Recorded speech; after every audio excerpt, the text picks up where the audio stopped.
Keep a fridge inventory.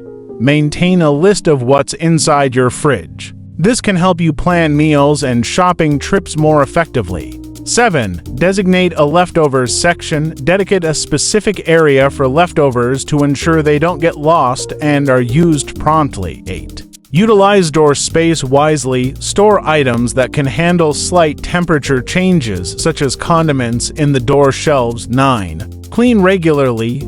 Schedule regular cleanings to remove expired items and wipe down shelves and drawers. This helps maintain a hygienic environment.